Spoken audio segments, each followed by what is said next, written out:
probably have to beat Senegal to reach the last 16. Poland are out and Colombia could be England's last 16 opponents, of course. Everything you want in a team from Colombia tonight, Gary. Surely skill, pace, work rate, the whole lot. It was really good. I mean, it's a pressure game for them, having lost the first game, which is always tough. But they played with freedom and expression, and they played to the strengths. Poland looked rigid and stiff, whereas Colombia just looked like they were playing to... You think about the two strikers at either end of the pitch, both of them top class. But they got people near to Falcao. They got little passes into him. They served him well, and it was enjoyable to watch. It was a really good performance. They look a threat. Whoever plays them in the last 16 in, if they get that far. With that energy, you know, they've got they're obviously going to be a problem at set piece with the quality they can put in, and then you're looking at James Rodriguez and Cuadrado, who was absolutely fantastic tonight. Same with Quintera. And then, you know, like I said with Falcao, if he stays in that area, you know, he played a nice little ball. You see the finish, what he done. Really pleased for him, considering how he missed out in the last World Cup. See, this first half, he's up front. Look, no support. Look, still no one in the picture. Look at the space. He's running into areas where he's got no one supporting him. And then you look at him now, he's in touch. He's in touch with everything. And then you see him get into the line, and then his movements was brilliant. Then you got people like Quintero could pass it, and then that finish. And obviously the relief on him now, you know, missing out on the World Cup with the injuries the last time, and they try to get him fit and see what it means to him once it's a good finish to the outside. I was saying I would have done it with my left foot, but he's finished it really well.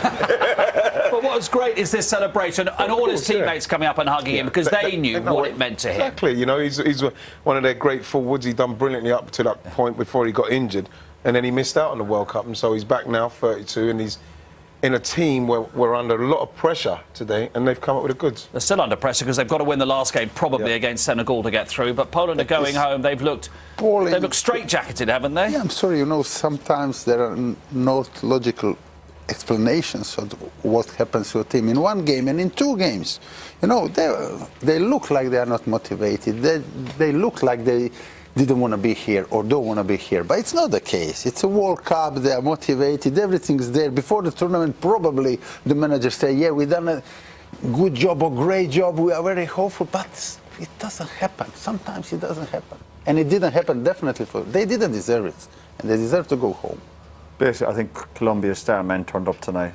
This game is about players. And we talk about the importance of pace that they had and the quality and the lack of pace that Poland had, and they just couldn't keep up with Colombia. Outstanding performance.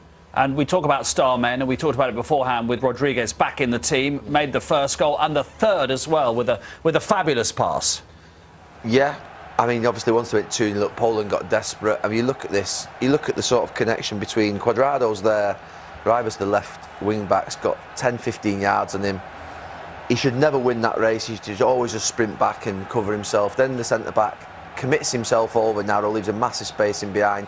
And he frustrates me a little bit, Cuadrado, when I watch him, because I always think sometimes he should pass when he dribbles, he should dribble when he should pass.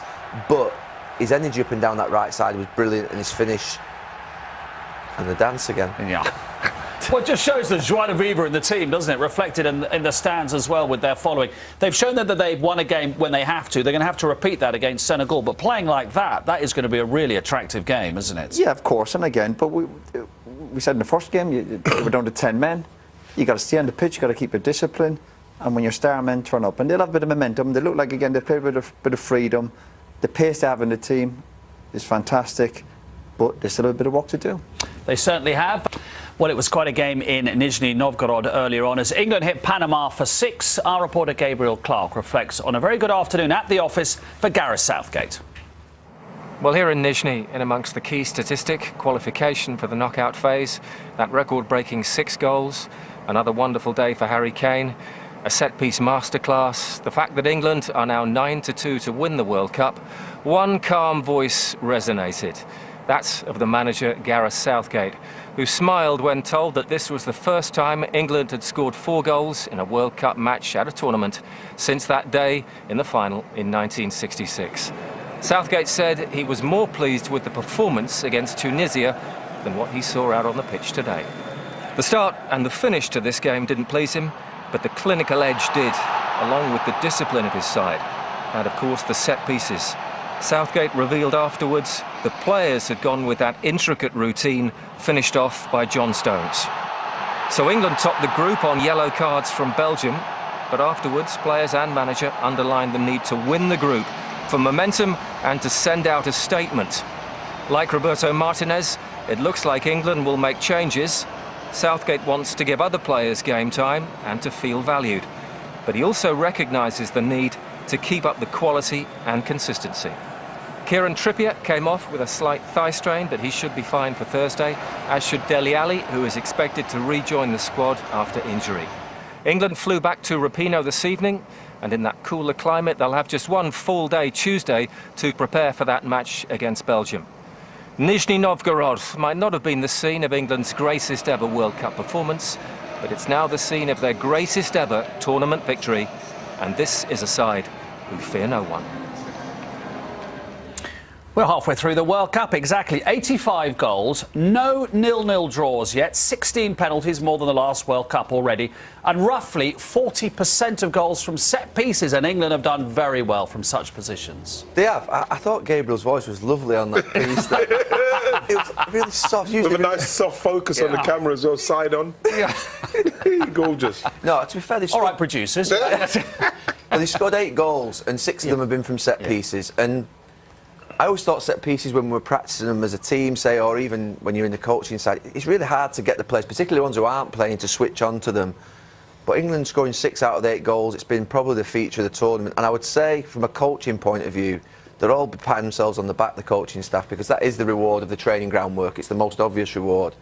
And the players are, to be fair, executing it really well. The delivery's good, the movements are good. And this is in the first game. And they've got this 4 that are building up at the edge of the box. And it's the same movements every time. Jordan Henderson gets the front post, Harry Kane takes the back, and Stones and Maguire are coming through the middle. And I just wondered whether there would be a change of that in terms of did they make different movements. But actually today against Panama, exactly the same movements. So Panama have seen this against Tunisia. There's no shock. And it's working, and it's proving to be really successful. And Stones, a great header. You still got to take into consideration it's the poor play of Panama. I know, you know, the ball in's been very, very good, but they're very slack on their marking. They're really poor. And you would imagine that no one else is going to be, because everyone has, I mean, Panama have spotted this, obviously Belgium and anybody else England play will have spotted this. Yeah, I'm sure they will, and hopefully we can still do it with the same kind of fervour and that. But the fact is, it still comes down to the ball you put in there and how willing the person who's attacking it is to go and win the ball. Yeah, I mean, British teams, the clubs or the national teams were always good at set pieces. And now we have a good delivery, or great delivery, so far from Trippier, mostly. And then, but it's Panama and Tunisia. They were bad at set pieces also. So if you do this against Belgium, then I'm going to give you a credit.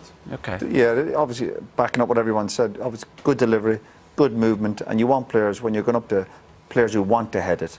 A lot of lads go up and they do the movement, deep down they don't want to head it, but these boys look like they're in the zone, they want to get on the end of it, and they deserve credit for that. Obviously. And it's actually a reflection, obviously, they've crunched the numbers, they've done the analysis. Gareth Southgate's talked about marginal gains, he's been to watch American football apparently to see how the blocking works both ways. So you've got a little smile on your face, Gary, but these small marginal gains are where they can all add up. I think it's getting the players to buy into it, to actually make them do it. You know, practicing set pieces is probably one of the worst parts of being a football player. It's boring? It is boring. And particularly for the lads who are not in the team. How you get them to sort of... I agree. But the great thing for at the moment, they're getting the rewards. And that will keep their enthusiasm up for it. Team, this is a World Cup, they are a young team, and they are winning. So they are coming, what we done it last time for 10 minutes and it worked in a game. So it's a great situation that they are in now. Yeah, so the minute something works, they're a bit happier to do it again and yeah, again. Of course, again. when you see the rewards, then yeah, obviously you want more of it. Yeah. What do you think Southgate should do in terms of the personnel for the Belgium game? Would you give 2 or 3 a game? Do you know what? If I was in Gareth's shoes, I wouldn't try and be too clever. I'm kind of bored of the lads all night, and England have already won the tournament according to these lads down there. I would just say, keep it simple. Just focus on the next game. Try and win the next game. Don't worry about last 16, quarter-final, final. These lads down there. Try and win the next game of football. And don't try and please everybody. You're on about giving lads from the squad a game. Try and win the next game of football. Yeah. Exactly that. I mean, I wouldn't risk with the players who are on yellow. Yeah. I wouldn't risk Walker or whoever is there. Then make few changes, but you don't have to please every player. And you can't please every player. We're just thinking the parade. I'm saying London. King's Road, Sloane Square. Not Manchester, London. You're going back to England tomorrow as well. You're going to find out exactly what it's like when you're back there for a week or two. You have to be able to deal with that, Ian, very quickly, don't you? That you might go to World Cup and never kick a ball. You have to have that mentality. You may not be involved. Absolutely, but you're there for to be chosen. The main thing is that it's a dream to go. If you never get to play, that's just part of how it goes. But the fact is you're there, ready to go if you're called upon. Absolutely. To be honest with you, Mark, on the numbers, when you're picking the squad, 19, 20, 21, 22, you're picking people who, to be fair, are not going to play, who are good people just to have there. Lovely. Thank you very much indeed. You're going home for a